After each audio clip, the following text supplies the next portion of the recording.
আজকে ছাত্রছাত্রীরা বলতেছে যে আমরা রাজনীতি মুক্ত শিক্ষাঙ্গন চাই। এটা বলছে বিতর্কের ব্যাপার, কিন্তু রাজনীতিটাকে কোথায় নিয়ে গেছে?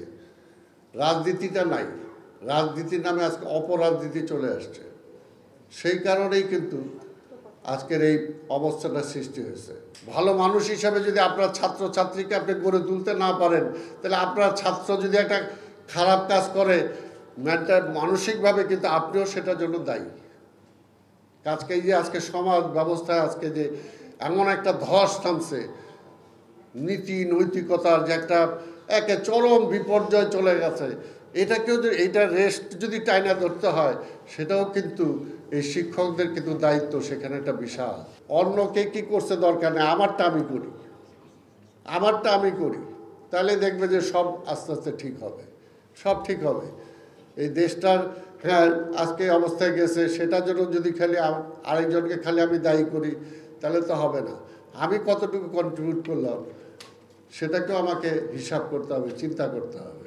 কে কোন রাজনীতি করেন সেটা হলো ডিফারেন্ট, কে ভোট কাকে দেন দ্যাটস ডিফারেন্ট, কিন্তু দেশটা আমার, দেশটা আমার। যদি সমাজটা ভালো থাকে, যদি রাস্তাটা ভালো থাকে, এই রাস্তা দিয়ে বিএনপিও যাবে, জামাতও যাবে, আওয়ামী লীগও যাবে। রাস্তাটা যদি ভালো না থাকে তাহলে সবার জন্যই তো লস, রাষ্ট্রের জন্য লস।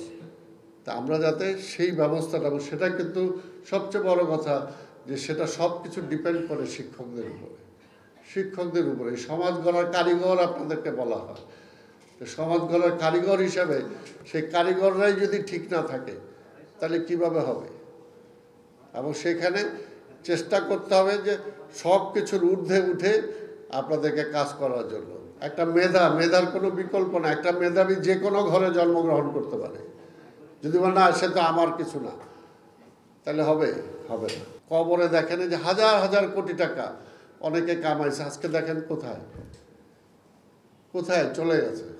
কোনো কাজ হয়নি, কোনো লাভ হয়নি, এই টাকা পয়সার কোনো লাভ হয়নি। তারপর যখন মরে যায় তখন তো টাকা পয়সাও নিয়ে যেতে পারে না। কিন্তু মানুষ যদি বলে না ওই লোকটা ভালো ছিল, ওইটাই কবরে যাবে।